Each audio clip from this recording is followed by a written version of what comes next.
अभ्यर्थियों, आज हम लोग कारक प्रकरण के अगले सत्र में प्रवेश करते हैं।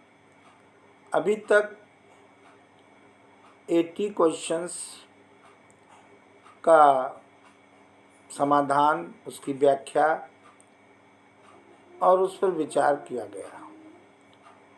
अब इसके पश्चात आज 81 नंबर प्रश्न देखें। देखिए, कारक प्रकरण आप सब जानते हैं कि कारक प्रकरण रीढ़ की हड्डी है व्याकरण की, संस्कृत व्याकरण की। और संस्कृत व्याकरण में तो काम आएगा ही, हिंदी में भी काम आएगा। हिंदी के वाक्यों में कारक को समझने के लिए हिंदी का वाक्य भी होगा तो उसमें भी इसी को पालन किया जाएगा, इसी को अपनाया जाएगा, इसी को फॉलो किया जाएगा। बहुत से वाक्य हिंदी में आते हैं, जैसे हमने कह दिया राजा ने ब्राह्मण को गाय दी, तो ब्राह्मण को में ये लगता है कि कर्ता ने कर्म को यानी उसको ब्राह्मण को रेखांकित कर देगा एग्जामिनर और कहेगा इसमें बताओ कौन सा कारक। तो आप लिखेंगे कि भाई इसमें कर्म कारक है। गलत। वह भी संस्कृत के व्याकरण के अनुसार उसको बताना होगा, समुचित उत्तर देना होगा। तो वहाँ भी दान के अर्थ में संप्रदान चतुर्थी का ही प्रयोग होगा, यानी उसमें कारक की दृष्टि से संप्रदान कारक माना जाएगा। तो इसलिए हिंदी वाले टीजीटी और पीजीटी के अभ्यर्थी और संस्कृत वाले टीजीटी पीजीटी के अभ्यर्थी दोनों के लिए बहुत आवश्यक है और इसका अभ्यास बहुत उपयोगी होगा। तो आइए आज देखते हैं प्रश्न संख्या 81। स्वतंत्रः भवति कर्म, फिर संबंधः, फिर कर्ता, फिर संप्रदानः। ये 4 विकल्प दिए हुए हैं। अब इन विकल्पों में आप देखें कि स्वतंत्रः कर्ता, पाणिनि ने सूत्र बनाया कि कर्ता जो है वो स्वतंत्र होता है। इसलिए उस दृष्टि से यहाँ पर सही विकल्प चुना जाएगा सी। कौन सा चुना जाएगा? सी विकल्प सही होगा। इसके बाद प्रश्न संख्या 82। उक्ते कर्मण भवति। तो पाणिनि ने इसका भी सूत्र बनाया उक्ते कर्मण भवति में कि जहाँ जहाँ उक्त कर्मण होता है। देखिए, 2 होते, अनुक्त कर्म और उक्त कर्म। उक्ते कर्मणि और अनुक्ते कर्मणि। कर्म में जब कर्म का कथन उक्त हो यानी अनुक्त न हो तो वहाँ पर प्रथमा विभक्ति का प्रयोग होता है। यानी अनुक्त जब हो तो द्वितीया और उक्त हो तो प्रथमा। तो उक्ते कर्मण भवति प्रथमा। क्या होगा? प्रथमा। अर्थात डी ऑप्शन सही होगा। इसके बाद प्रश्न संख्या हम लोग विचार करते हैं 83 पर। अब 83 में कर्मणि प्रथमा स्यात्, वही आ गया। तो कर्मणि प्रथमा स्यात् उक्ते। तो उस दृष्टि से कर्मण प्रथमा स्यात् में आपका हो गया उक्ते। क्या हो गया? उक्ते। तो ये पहला ऑप्शन ए सही होगा। इसके पश्चात प्रश्न संख्या 84 आया। कर्म कस्मिन् वाच्ये उक्तम भवति। कर्म किस वाच्य में उक्त होता है? बहुत महत्वपूर्ण प्रश्न है। अब इसमें देखिए कि जो कर्ता जो है उक्ते कर्मणि प्रथमा या कर्ता, लेकिन कर्म किस वाच्य में उक्त होता है? तो कर्म उक्त होता है भाववाच्य में। कर्म कस्मिन् वाच्ये, ध्यान से देखिए, कर्मवाच्य में होता है, भाववाच्य में तो कर्म होता ही नहीं। तो कर्म कस्मिन् वाच्ये उक्तम भवति, जब कर्म की प्रधानता होती है तो उसे ही कर्मवाच्य कहते हैं। इसलिए कर्मवाच्य का प्रयोग अर्थात बी ऑप्शन सही होगा। इसके पश्चात प्रश्न संख्या 85 देखते हैं। 85 में लिखा है कि संबोधने विभक्तिर भवति। तो संबोधने प्रथमाच, संबोधन कहा कि पाणि ने सूत्र बनाया संबोधने प्रथमाच, संबोधन में प्रथमा होती है, इसलिए इसका उचित विकल्प होगा प्रथमा अर्थात सी विकल्प सही होगा। इसके बाद प्रश्न आता है अनुक्ते कर्तरि विभक्ति स्यात्, यानी जो अनुक्त जो न कहा गया हो, कर्तरि माने कर्म कर्ता में विभक्ति होनी क्या चाहिए, ये प्रश्न है। प्रश्न संख्या 86 भी बहुत महत्वपूर्ण है और इसमें कहता है कि अनुक्ते कर्तरि स्यात्, जो अनुक्त कर्तर हो, यानी जहाँ पर कर्ता का कथन न हो, तो अनुक्ते कर्तरि हमेशा ध्यान रखें, ये जो कर्मवाच्य होता है उसमें इसका प्रयोग होता है। तो कर्मवाच्य में हमने पहले भी बताया कौन सा लगाते हैं, आप सब लोगों को पहले भी बताया गया कि जो कर्मवाच्य में कर्ता तृतीया विभक्ति में होता है और जो कर्तृवाच्य होता है उसमें प्रथमा विभक्ति में होता है। कर्मवाच्य में कर्ता उसी को अनुक्त कर्ता कहते हैं। तो जो कर्तृवाच्य है उसमें कर्ता प्रथमा में, कर्म द्वितीया में और क्रिया कर्ता के अनुसार, जबकि कर्मवाच्य में कर्ता तृतीया में, कर्म प्रथमा में और क्रिया कर्म के अनुसार होती है।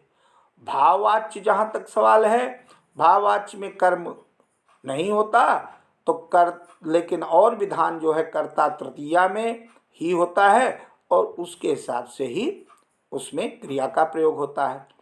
तो अब यहाँ अनुक्त कर्ता का मतलब अर्थ समझ लीजिए कि ये विधान कर रहा है भाव कर्मवाच्य का, तो कर्मवाच्य में तृतीया का प्रयोग होता है। किसका प्रयोग होता है? तृतीया का। इसलिए सही विकल्प होगा तृतीया अर्थात डी। कौन सा होगा? डी। इसके पश्चात कर्तरि तृतीया विभक्ति भवति। अब देखिए ये कोई प्रश्न इतना आपके इस पक्ष को, कारक पक्ष को इतना दृढ़ कर देंगे, सुदृढ़ कर देंगे, अगर आप इसका अभ्यास और इसको रेगुलर देखते रहेंगे, इसको सब्सक्राइब करेंगे, लाइक करेंगे और शेयर करेंगे तो ये आपके हित में होगा। कर्तरि तृतीया विभक्ति ही भवति। ध्यान से देखिए, कहते हैं वही घुमा घुमा के प्रश्न ला रहा है, यानी अभ्यासार्थे इत्थम प्रकारेण यदि अभ्यासम क्रियते न खलु संदेहः संस्कृत पक्षे विशेष रूपेण कारक प्रकरणे भवद्भिः सम्यक् ज्ञानम प्राप्यते। कर्तरि तृतीया विभक्ति भवति। अब वही बात आ गई कि तृतीया विभक्ति कर्ता में तब होगी जब कर्ता अनुक्त होगा, अर्थात 87 का जो सही विकल्प है वो क्या होगा? ए विकल्प सही होगा। समझ गए आप लोग? तो उसके बाद हम अगले प्रश्न में आते हैं, 88 नंबर के प्रश्न में अनुक्ते कर्मण बहुत फिर आया वही, तो बार बार उसको रिपीट करने ताकि आप दृढ़ हो जाए, स्मरण में बना रहे। अनुक्ते कर्मणि भवति। अब इसमें ध्यान से देखें तो वही बात कह रहा है कि जब अनुक्त कर्म होता है तो अनुक्ते कर्मणि द्वितीया, तो यहाँ पर द्वितीया विभक्ति का प्रयोग होगा, यानी कि बी ऑप्शन सही होगा।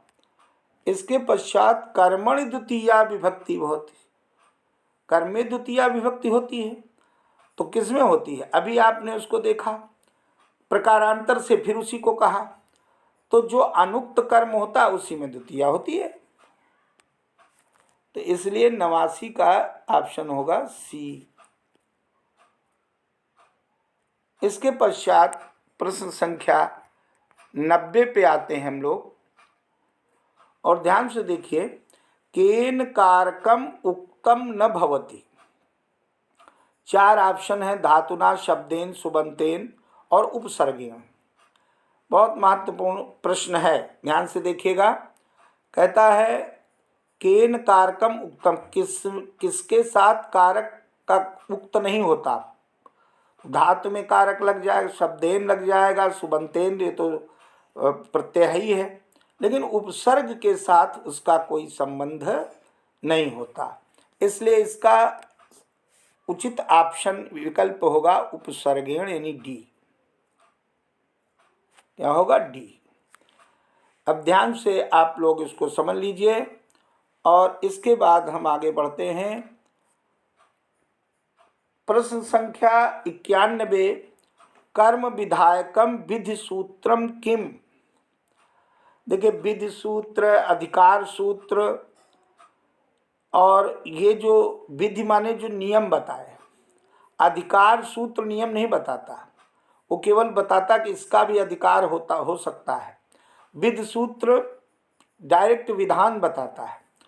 तो कर्म विषयक विधि सूत्रम किम, कर्मणि द्वितीया, कर्तृत्वम कर्म, कथितम चा, अधिसिंगस्तासाम कर्म। ये चारों विकल्प कर्म से संबंधित। लेकिन प्रश्न पर गौर करिए, कहता है कि कौन कर्म विधायक विधि सूत्र है। तो जिससे विभक्ति को संसूचित किया जाता है वही विधि सूत्र होता है। तो इसमें कर्मणि द्वितीया कौन सा हो गया?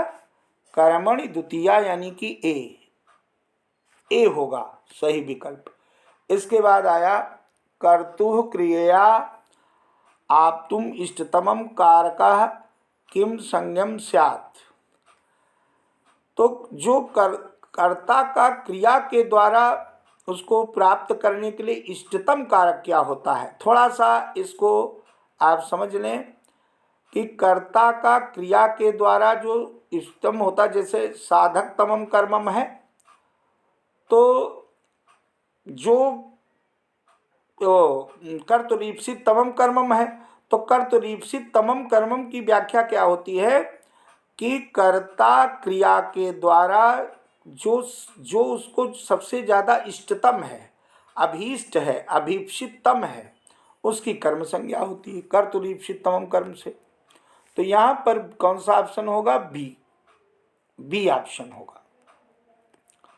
इसके बाद क्वेश्चन नंबर 93 देखें, कर्म संज्ञा विधायकम सूत्रम किम। तो अब आप तो परिचित हो गए हैं कि कर्म संज्ञा किससे होती? कर्तुरीप्सित तमम कर्म से। वही बात आई, कर्ता क्रिया के द्वारा जो कर्ता क्रिया करता है, उस क्रिया के व्यापार में जो सबसे अभीष्ट होता है उसे ही कर्म संज्ञा अभिहित करते हैं, उसे ही कर्म संज्ञा से जाना जाता है। तो इसलिए बी ऑप्शन होगा। कौन सा होगा? बी। इसके बाद हम लोग क्वेश्चन संख्या आते हैं 94 पे। कहते हैं ईप्सित तमवत क्रिया युक्तम अनीप्सितम अपि किम संज्ञम स्यात्। बहुत महत्वपूर्ण प्रश्न है।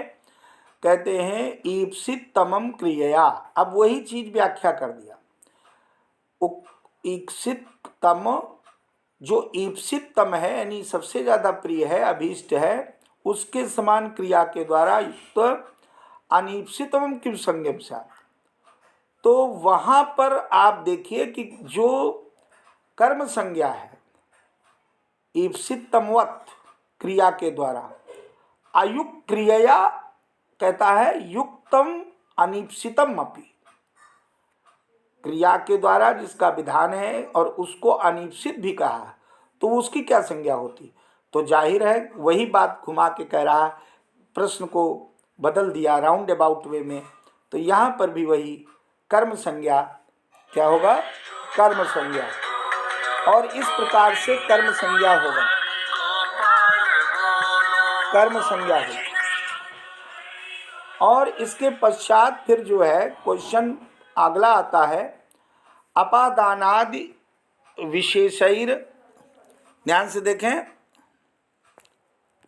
अपादानादि विशेषैर अविवक्षितम, विशेषैः अविवक्षितम हो जाएगा, कारकम किम संगम स्यात्।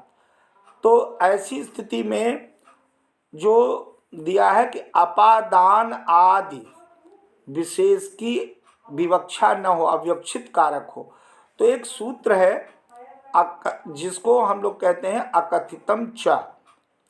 अकथितम च में अपादान आदि कारक की विवक्षा नहीं होती और उसके अविवक्षित होने पर वहाँ पर कारक अपादान दिखेगा लेकिन हो जाएगा कर्म कारक, और वो 16 क्रियाओं के योग में होता है, जिसको अकथितम चा दुह याज पच निब्रूसास जी मथ मुस्साम इत्यादि नीहि कृस्वाहाम, ये धातुएं जो 16 होती उनके उसमें होता है। इसलिए अपादान की विशेष रूप से जहाँ विवक्षा न हो यानी अविवक्षित हो, वो कारक कर्म संज्ञक होता है, वह भी कर्म संज्ञक होता है, यानी डी ऑप्शन। इसके बाद क्वेश्चन संख्या, अब देखिए आगे आ गया, द्विकर्म धातवः भवन्ति, पहले भी आ चुका है। अकथितम च सूत्र से 16 धातुएं होती हैं, 16 धातुएं, इसलिए इसका उचित ऑप्शन होगा 96 का ए। इसके बाद हम लोग प्रश्न संख्या 97 में आते हैं, आदि उपसर्ग धन स्था इत्यत्र विभक्तिर्भवति। पहले भी एक सूत्र हमने चर्चा की थी, आदि शींग स्था साम कर्म, यानी आदि उपसर्ग पूर्वक अगर शी धात स्था धात आस धातु आ रही हैं तो उसमें कौन सी विभक्ति होगी, उसमें द्वितीया विभक्ति होगी।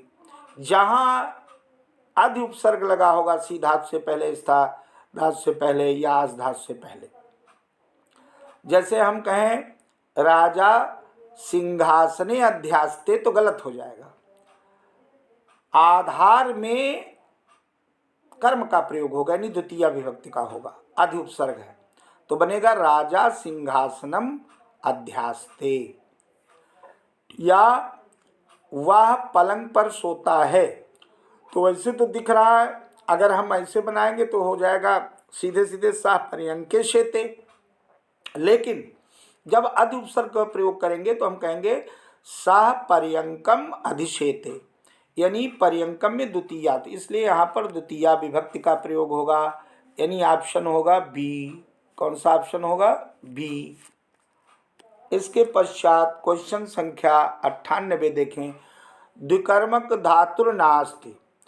तो देखिए दूह याच पच नी या ये तो सब है, तो इसमें संयोग से दूह नी आचा या पठ नहीं होता, इसलिए पठ को यानी सी विकल्प सही हो जाएगा। क्या होगा? सी, सी विकल्प सही होगा।